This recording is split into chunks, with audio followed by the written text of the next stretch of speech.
Selamat datang di Arta Misteri. Di sini, setiap cerita bukan sekadar dongeng. Di balik bisikan malam, tersimpan rahasia yang tak semua orang berani mengungkap. Di balik senyapnya lorong, tersembunyi jejak yang terlupakan. Dan di balik tawa, kadang ada tangis dari dunia yang tak kasat mata. Bersiaplah, kita akan menjelajahi kisah-kisah yang mungkin tak ingin kamu dengar, tapi justru membuatmu semakin penasaran. Ini bukan cerita biasa, ini adalah Arta Misteri. Jangan lupa, matikan lampu dan kunci pintu. Siapa tahu mereka sedang memperhatikanmu sekarang.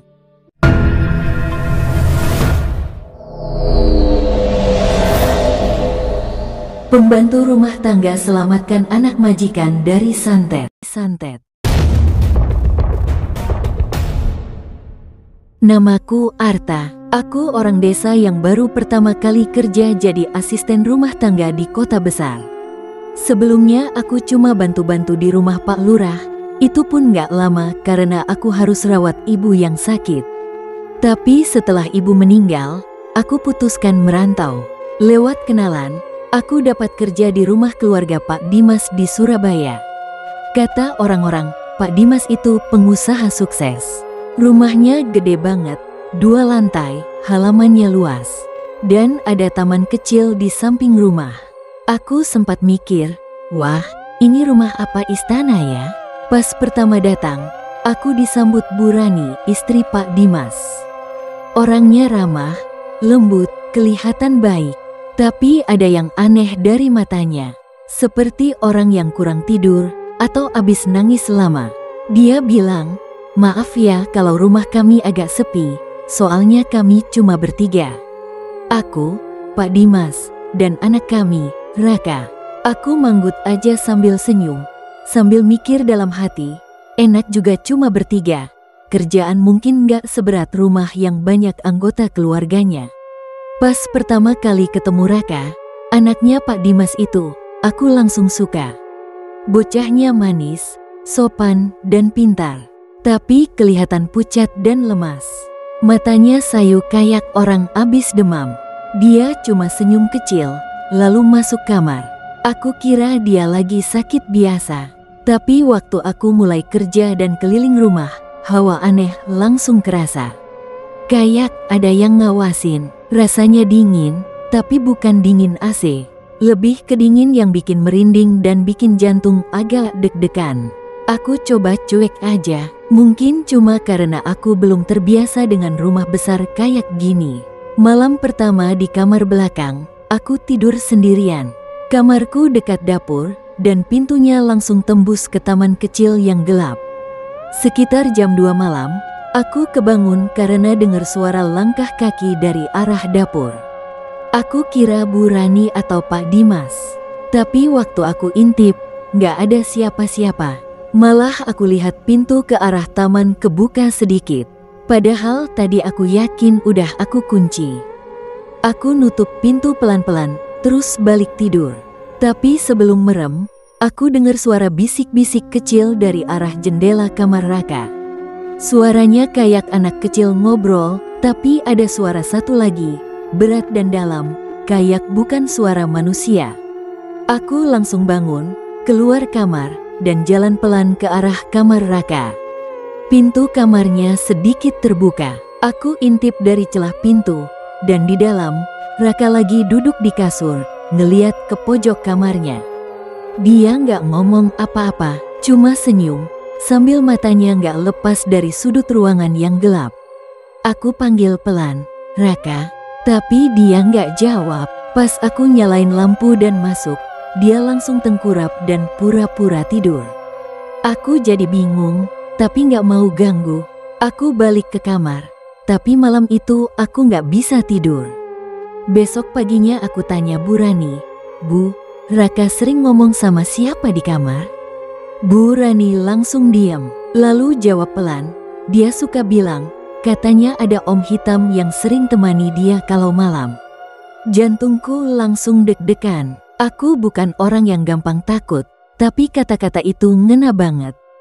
Bu Rani melanjutkan, Om itu katanya berdiri di pojok kamar, diam aja. Tapi Raka bilang dia nggak jahat, cuma suka nemenin. Aku nggak berani jawab apa-apa. Tapi sejak hari itu, aku mulai curiga. Raka nggak sekadar sakit, sepertinya ada yang ganggu dia dari alam lain. Hari-hari berikutnya mulai terasa makin aneh. Raka makin sering diam. Dia jarang keluar kamar. Kalaupun keluar, matanya kosong kayak orang linglung. Kadang dia jalan pelan ke taman, duduk sendiri di bawah pohon jambu, lalu bisik-bisik ke arah semak-semak.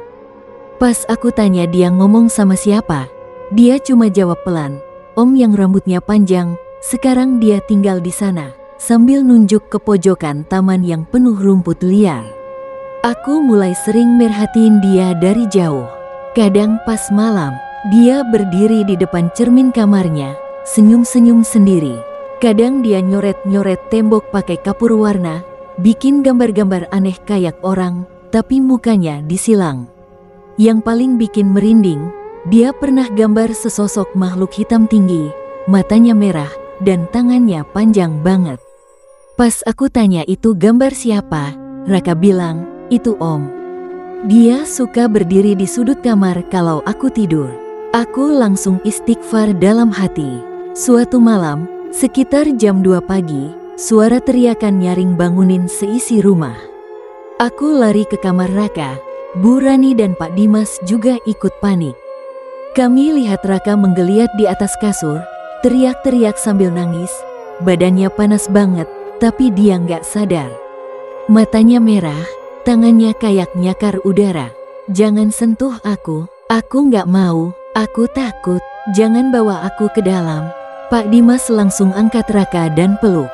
Tapi Raka malah dorong Pak Dimas sambil teriak, "Bapak bukan bapak. Kamu bukan manusia." Bu Rani nangis, panik banget. Dia teriak ke aku, "Tolongin Arta, aku nggak tahu harus gimana lagi. Ini udah 2 minggu lebih. Dokter bilang nggak ada penyakit, tapi setiap malam Raka kesurupan." Aku bantu pegang tubuh Raka yang masih menggeliat. Aku pegang tangannya, aku dekap erat dan pelan-pelan baca doa. Waktu aku baca ayat kursi, tubuh Raka langsung kejang, terus diam. Keringat dingin netes dari lehernya, dan dia tiba-tiba pingsan. Malam itu kami semua begadang di ruang keluarga. Pak Dimas akhirnya cerita, "Kami udah bawa dia ke dokter anak, dokter jiwa, bahkan ke rumah sakit besar. Tapi hasilnya nihil. Kata mereka, Raka sehat, nggak ada masalah. Tapi tiap malam dia teriak, bicara sendiri, atau ketawa tiba-tiba." Aku diam sebentar, lalu aku tanya pelan, "Pak, Bu, maaf ya, saya cuma tanya, apakah pernah ada orang yang marah, dendam, atau nggak suka sama keluarga ini?" Bu Rani langsung diam, tangisnya makin pecah. Dia ngelirik Pak Dimas, lalu jawab pelan banget, "Dulu ada pembantu lama kami. Namanya Mbok Sli. Dia dipecat karena ketahuan nyuri uang di laci kerjaan Pak Dimas. Tapi dia nggak ngaku, malah dia marah-marah, sumpah serapah, bilang, kalau aku pergi, anakmu nggak bakal tenang." Aku langsung merinding. Kata-kata itu jelas bukan ancaman biasa. Kayak ada niat jahat yang disampaikan langsung ke alam lain. Pak Dimas lanjut cerita, "Kami sempat panggil Ustaz, tapi waktu Ustaz datang, tiba-tiba mobilnya mogok di depan pagar dan dia batal datang. Kami coba panggil orang pintar juga, tapi 2 kali gagal terus. Entah kenapa, aku tarik napas panjang. Aku tahu ini bukan hal biasa. Ini serangan gaib, santet, dan tujuannya bukan sekadar ganggu, tapi mau ambil sesuatu dari tubuh Raka. Aku tahu, aku harus ikut campur. Karena kalau tidak, Raka bisa benar-benar diambil oleh sesuatu yang selama ini hanya kita dengar lewat cerita orang." Malam ketiga sejak kejadian Raka kejang itu, rumah jadi makin kerasa angker. Nggak cuma aku yang ngerasain, tapi Bu Rani juga ngaku mulai sering dengar suara aneh dari arah loteng. Suara langkah kaki, suara perempuan nangis pelan, Bahkan kadang suara orang bisik-bisik dekat telinga saat dia lagi tidur. Tapi pas bangun, nggak ada siapa-siapa. Pak Dimas awalnya masih berpikir ini cuma halusinasi karena stres. Tapi setelah dia sendiri ngalamin kejadian aneh, televisi nyala sendiri jam 3 pagi padahal udah dicabut colokannya, dia baru mulai percaya kalau rumah ini memang udah nggak wajar. Aku mulai kumpulin keberanian. Setiap malam, sebelum tidur, aku semprotin air doa yang dulu dikasih almarhumah nenek ke sudut-sudut kamar. Aku juga mulai bawa garam kasar dan daun bidara ke dalam ember kecil di kamarku. Aku tahu, ini belum seberapa, tapi itu langkah awal untuk melindungi diri. Soalnya tiap malam, gangguannya makin jadi. Malam itu, sekitar jam 1 lebih, aku dengar suara langkah kaki kecil di lorong depan kamarku. Tok, tok, tok, pelan banget, kayak anak kecil jalan tanpa alas kaki. Aku ngintip dari lubang kecil di pintu, dan benar, aku lihat Raka, tapi matanya kosong. Dia berdiri diam di depan pintu kamarku, kepalanya miring sedikit, tubuhnya gemetar pelan. Aku langsung buka pintu pelan dan peluk dia. Tapi yang keluar dari mulutnya malah suara berat, jangan ikut campur. Dia milik kami sekarang. Tanganku langsung gemetar. Suara itu bukan suara Raka. Nada dan tekanan suaranya berat, dingin, dan dalam. Aku bawa dia ke ruang tamu, dudukin di sofa, lalu aku ambil air doa dan usap ke wajahnya. Dia teriak keras, tubuhnya panas luar biasa, tapi perlahan kesadarannya balik. Dia nangis pelan dan cuma bilang, "Aku capek, Kak Arta, tolong usir om itu." Paginya, aku cek kamar Raka, dan untuk pertama kalinya, aku bisa masuk ke dalam kamar dia sepenuhnya. Ada hawa aneh di sana, kayak udara lembab dan bau melati busuk. Di salah satu sudut ruangan, aku nemu tumpukan bunga layu yang terselip di bawah lemari. Padahal seingatku, nggak pernah ada bunga di kamar itu. Pas aku ambil bunganya, ada boneka kecil dari kain, bentuknya mirip anak laki-laki. Lehernya dililit benang merah, dan di dada boneka itu ada tulisan kecil, Raka. Aku langsung bawa boneka itu ke kamar dan bungkus dengan kain putih. Aku yakin, ini bukan mainan, ini media santet. Makhluk halus itu masuk lewat boneka ini. Dari benda kecil itulah si Raka bisa dikontrol. Aku mulai sadar, ini lebih dari sekadar gangguan. Ini adalah ritual yang udah berjalan cukup lama, dan makin kuat kalau nggak segera dihentikan. Aku nggak punya banyak pilihan. Aku harus buka lembaran lama yang selama ini aku simpan. Aku bukan dukun, tapi aku dibesarkan oleh nenek yang tahu ilmu ruqyah dan pernah bantu banyak orang di kampung. Dulu aku janji gak akan pakai ilmu itu kecuali buat nolong. Dan sekarang, mungkin waktunya udah datang. Malamnya aku bilang ke Bu Rani dan Pak Dimas, saya minta izin. Mulai malam ini, saya akan bantu dengan cara saya sendiri. Tapi tolong, jangan ada yang keluar rumah setelah jam 2 malam. Jangan buka jendela, dan apapun yang kalian dengar nanti, jangan ditanggapi. Mereka cuma angguk sambil saling pegangan tangan. Aku tahu mereka takut, tapi mereka juga udah putus asa. Dan aku pun mulai bersiap. Karena malam ini, aku nggak lagi jadi Art biasa. Aku jadi tameng, melawan sesuatu yang jauh lebih gelap dari yang bisa kita lihat. Jam menunjukkan pukul 11 malam ketika aku mulai bersiap. Aku ambil baskom kecil, isi dengan air yang sudah aku doakan. Lalu aku taburi daun bidara, garam kasar, dan sedikit minyak zaitun yang biasa dipakai buat ruqyah. Aku juga siapkan dupa cendana, bunga 7 rupa, serta selembar kain putih pemberian almarhumah nenek, yang dulu pernah dipakai waktu menolong orang kesurupan di kampung. Ruang tamu aku tata jadi semacam tempat kecil untuk netralisir energi buruk. Aku duduk bersila, mulai baca doa dan zikir pelan-pelan. Suasana rumah mendadak berat. Angin berembus pelan dari arah dapur, padahal semua jendela udah ditutup. Suaranya kayak bisikan, kadang kayak langkah kaki pelan di plafon. Tapi aku tetap tenang. Jam 1 dini hari, aku dengar suara tangisan lirih dari kamar Raka. Bukan tangisan biasa, tangisan ini seperti suara anak kecil, tapi ada gema aneh di belakangnya. Aku langsung bawa baskom air doa dan kain putih, lalu lari ke arah kamar Raka. Pintu kamarnya terbuka sedikit. Cahaya lampu temaram dari lorong memperlihatkan tubuh Raka yang duduk di pojok ruangan. Tapi bukan itu yang bikin jantungku mau copot. Di pojok kamar yang lain, berdiri sesosok makhluk hitam tinggi besar, rambutnya panjang, dan wajahnya kosong tanpa mata. Dia cuma berdiri diam, tapi dari tubuhnya keluar hawa dingin menusuk tulang. Aku baca ayat kursi pelan. Makhluk itu gerak pelan, lalu menghilang ke arah langit-langit kamar, seolah masuk ke balik plafon. Raka langsung roboh, dan aku peluk dia. Tubuhnya panas banget, tapi dia nggak sadar. Dari mulutnya keluar bisikan, "Kau ganggu aku, Arta, kau akan menyesal." Aku bawa dia ke ruang tengah.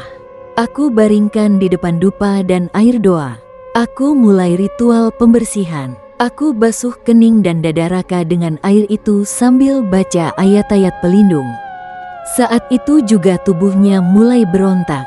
Tangannya nyakar lantai, kakinya menendang, mulutnya berteriak-teriak. Tapi yang keluar bukan suara Raka. Itu suara perempuan tua yang parau, keras, dan penuh dendam. "Dia milik kami, kau tak bisa rebut dia. Keluarga ini harus bayar hutang mereka." Aku tetap tenang. Aku tahu siapa yang bicara. Ini pasti arwah yang dikirim, atau bahkan makhluk dari perjanjian lama keluarga itu yang belum diselesaikan. Aku terus baca doa dengan suara makin lantang, sambil balur tubuh Raka dengan air garam dan tepuk-tepuk punggungnya. Tiba-tiba lampu rumah mati. Gelap gulita, dupa mati sendiri. Tapi aku nggak berhenti. Aku terus bacakan ayat ruqyah pelan tapi yakin. Sekitar 10 menit kemudian, tubuh Raka gemetar keras. Lalu dia muntah cairan hitam pekat yang bau busuknya langsung memenuhi ruangan. Cairan itu aneh, kayak lendir bercampur darah. Setelah itu, Raka pingsan. Pak Dimas yang sejak tadi memegangi tanganku langsung sujud syukur. Bu Rani peluk anaknya sambil nangis kejer. Aku cuma duduk lemas, napas ngos-ngosan. Tapi dalam hatiku, aku tahu ini belum selesai. Karena malam itu aku dengar suara tawa pelan dari loteng, suara perempuan, tipis, nyaring, penuh ejekan. Aku tahu, malam itu aku menang 1 langkah. Tapi musuhnya masih berkeliaran, dan mereka belum selesai. Sejak malam itu, suasana rumah memang sedikit lebih tenang. Raka udah nggak muntah darah lagi, dan malamnya bisa tidur tanpa teriak-teriak. Tapi aku tahu, itu cuma permukaan. Karena tiap malam, aku masih ngerasa ada yang ngawasin. Kadang dari jendela kamar Raka, kadang dari loteng. Apalagi suara tawa kecil perempuan yang aku dengar waktu ritual kemarin, masih terngiang-ngiang di kepala. Bu Rani sempat bilang kalau semalam dia mimpi buruk. Dalam mimpinya, ada perempuan tua berjubah hitam datang ke kamarnya. Duduk di ujung ranjang, lalu bilang pelan, "Anakmu belum aman, kamu masih hutang banyak sama kami." Pas dia bangun, ada bekas jejak kaki basah di lantai kamar. Padahal malam itu nggak hujan dan semua pintu jendela tertutup rapat.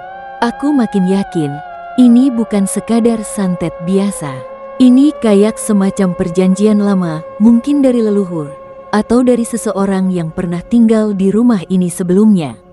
Bisa jadi juga, seperti yang pernah dikatakan Bu Rani, ada peninggalan gaib yang belum dihancurkan. Aku mulai tanya-tanya ke pembantu lama yang dulu pernah kerja di rumah ini, lewat nomor yang aku dapat dari tetangga. Namanya Mbak Rika, udah pindah ke Sidoarjo. Dia bilang, dulu pernah ada kejadian aneh juga waktu Mbok Sri masih kerja di situ. Mbok Sri sering ngelamun di dapur, suka bawa boneka-boneka kain aneh, dan pernah sekali ketahuan menggali tanah di bawah kolong rumah bagian belakang malam-malam sendirian. Waktu ditanya, dia cuma jawab, "Nggak apa-apa, saya cuma nyari yang ditanam." Setelah dengar cerita itu, aku langsung minta izin sama Pak Dimas buat ngecek bagian belakang rumah. Ada gudang kecil dan sedikit ruang kosong yang jarang dibuka. Lantainya tanah, nggak di semen. Pas aku gali pelan-pelan, baru sekitar 20 cm, cangkulku kena benda keras. Aku bersihkan tanahnya, dan aku lihat sebuah kendi kecil warna hitam dililit benang merah. Di dalamnya ada rambut manusia, paku berkarat, potongan kuku, dan boneka kecil berbentuk anak-anak. Waktu aku sentuh kendi itu, telingaku langsung berdenging, dan mataku tiba-tiba gelap sesaat. Di kepala, aku lihat bayangan perempuan tua berdiri sambil tertawa, dan suara-suara anak kecil menangis di sekelilingnya.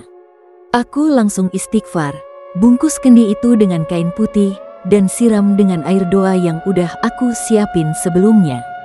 Lalu aku bakar kendi itu sampai hancur. Api yang keluar warnanya aneh, hijau kebiruan, dan baunya amis banget, kayak daging busuk yang dibakar. Pas kendi itu pecah dan isi dalamnya hangus. Angin besar tiba-tiba masuk dari jendela gudang, padahal jendela tertutup rapat.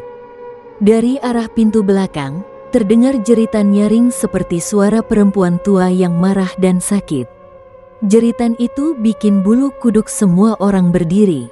Bahkan tetangga sebelah pun keluar rumah, nanya ada apa. Setelah kejadian itu, suasana rumah mulai berubah. Raka bisa makan dengan lahap, wajahnya cerah, dan mulai senyum-senyum lagi kayak anak-anak normal. Bu Rani juga bilang dia nggak pernah diganggu mimpi buruk lagi. Tapi aku tetap waspada, soalnya malam harinya, waktu aku lagi beberes ruang tengah, aku nemu sesuatu terselip di balik bantal sofa. Kertas tua, dengan tulisan tangan tremor yang berbunyi, "Kau pikir ini selesai, Arta? Aku belum selesai. Dia tetap milik kami." Tanganku gemetar. Aku tahu ini belum benar-benar berakhir. Tapi aku juga tahu, aku siap melawan sampai akhir. Aku simpan kertas ancaman itu dalam plastik bening, lalu aku taruh di bawah sajadah di kamarku. Bukan karena takut, tapi karena aku tahu, kalau surat itu dibakar atau dibuang sembarangan, bisa berakibat lebih parah. Itu bukan kertas biasa, aromanya apek, dan kertasnya terasa lembab, padahal nggak kena air. Tulisan di sana kayak ditulis dengan darah kering yang udah lama banget, warnanya coklat kehitaman.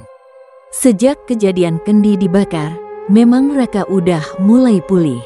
Dia udah nggak ngomong sendiri, udah mulai lari-lari kecil di taman, dan bahkan sempat ngajak aku main bola plastik di sore hari. Tapi aku bisa ngerasain, di sekitar rumah ini, masih ada sisa energi gelap yang belum pergi sepenuhnya. Sesekali kalau aku lagi di dapur sendiri, aku bisa lihat bayangan putih melintas cepat di luar jendela. Kadang pintu kamar mandi kebuka sendiri pelan, padahal udah dikunci. Malam itu, aku niat buat selesaikan semuanya. Aku mau bersih-bersih spiritual seluruh rumah. Aku udah siapkan semua perlengkapan. Air doa, garam laut kasar, dupa, serta beberapa lembar daun bidara yang masih segar. Aku udah niat puasa sejak pagi, biar badanku bersih dari gangguan jin saat ritual. Tepat pukul 2 dini hari, aku mulai dari kamar Raka. Aku percikkan air doa ke tiap sudut ruangan, sambil baca ayat kursi dan surat-surat pelindung. Raka tidur dengan tenang, tapi keringat dingin mulai netes dari pelipisnya, kayak tubuhnya masih ngelawan sesuatu dari dalam. Di sudut kamar, aku bisa lihat sosok bayangan hitam kecil, melayang sebentar lalu hilang. Tapi kali ini, aku nggak takut. Aku tabur garam ke arah itu sambil membaca pelan, "Pergi, kau tak lagi punya tempat di sini." Setelah kamar Raka, aku lanjut ke ruang tengah, dapur, kamar mandi, dan terakhir ke loteng. Tempat paling jarang dikunjungi dan katanya tempat munculnya suara-suara aneh selama ini. Aku naik perlahan lewat tangga kayu kecil. Lampu loteng cuma satu, redup dan goyang karena angin. Begitu aku nyalakan lampu, aku langsung berhenti di anak tangga terakhir.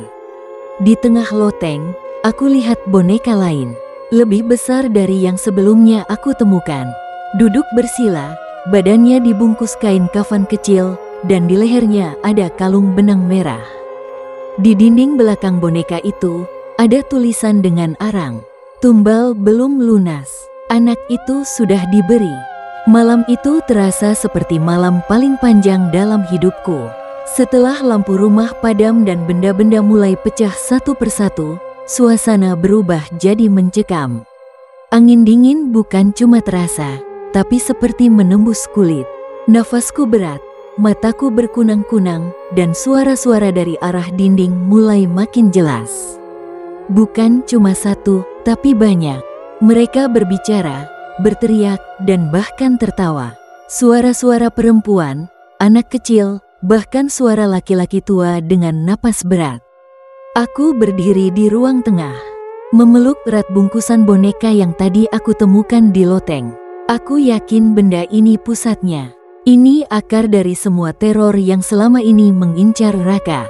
Aku keluarkan semua kekuatan dan doa yang diajarkan nenekku dulu. Aku buka kain putihnya, taburkan garam di sekelilingku, lalu nyalakan kembali dupa cendana yang masih tersisa. Ketika aku mulai membaca ayat Ruqyah dengan lantang, semua suara di rumah itu tiba-tiba hening. 1 detik, 2 detik, lalu dari arah kamar Raka, terdengar suara langkah cepat tuk-tuk-tuk. Seperti orang lari di lantai atas. Disusul suara Raka menjerit histeris, memanggil namaku. "Kak Arta, tolong, tolong." Aku langsung lari ke kamar Raka. Pintu kamar menutup sendiri dengan keras di depan wajahku.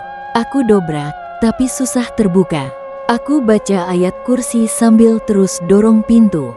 Akhirnya pintu terbuka sedikit, cukup buat aku masuk. Dan di dalam kamar, aku lihat Raka sudah mengambang sekitar 10 cm di atas kasur. Matanya terbuka, tapi seluruh bola matanya putih. Mulutnya menganga, dan dari dalam perutnya terdengar suara rintihan. Di pojok ruangan, bayangan hitam yang tinggi itu kembali muncul. Tapi kali ini dia tidak sendiri.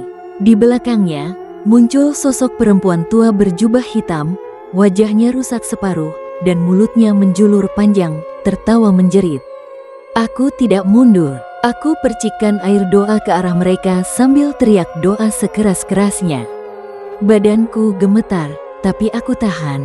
Aku lemparkan boneka kafan yang aku bawa tadi ke tengah ruangan dan siram dengan air doa panas. Saat itu juga, semua lampu menyala dengan sendirinya.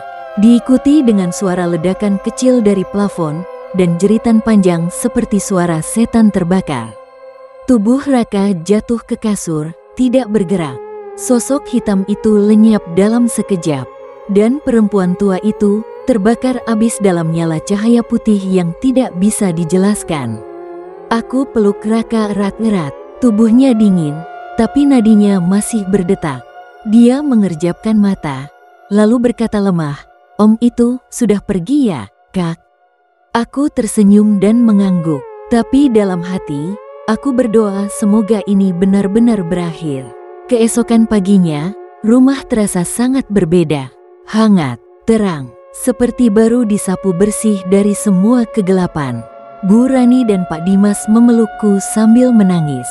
Mereka berterima kasih karena sudah menyelamatkan anak mereka. Tapi aku bilang, "Saya cuma perantara, Bu. Semua yang terjadi sudah izin dari yang di atas." Hari-hari setelah itu berjalan tenang, tapi aku tidak lupa dengan pesan terakhir dari mimpi yang datang ke tidurku malam berikutnya. Dalam mimpi itu, aku melihat nenekku berdiri di tepi sawah, sambil tersenyum dan bilang, "Selamat ya, Ta, tapi ingat, perjanjian gaib kadang cuma bisa ditidurkan, bukan dihapus. Hati-hati, mereka bisa datang lagi." Aku terbangun dengan peluh dingin, tapi aku tersenyum karena selama aku masih diberi nafas, Aku siap menjaga siapapun yang butuh perlindungan. Sudah seminggu berlalu sejak malam terakhir itu. Rumah keluarga Pak Dimas sekarang terasa jauh lebih tenang. Tidak ada lagi suara langkah di loteng, tidak ada suara bisikan, dan Raka bisa tidur nyenyak tanpa gangguan. Bahkan, senyumnya kembali seperti anak kecil normal, ceria, polos, dan hangat. Bu Rani dan Pak Dimas memutuskan membawa keluarga kecil itu keluar kota sementara waktu untuk menyegarkan pikiran. Sebelum pergi, Bu Rani memelukku erat. Matanya berkaca-kaca. "Kalau bukan karena kamu, mungkin anak kami nggak selamat," katanya. Aku cuma tersenyum kecil. "Saya cuma bantu semampu saya, Bu. Sisanya, yang kuasa yang nentuin." Setelah mereka pergi, aku masih tinggal di rumah itu beberapa hari. Bersih-bersih, menabur garam di titik-titik tertentu, dan menyimpan benda-benda yang masih menyimpan energi negatif.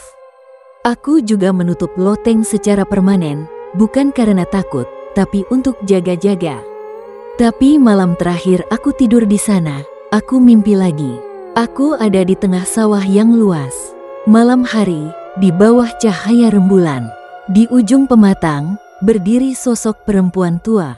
Wajahnya samar, tapi rasanya familiar. Dia tidak bicara, dia hanya menatapku. Tapi dari matanya, aku bisa membaca sesuatu.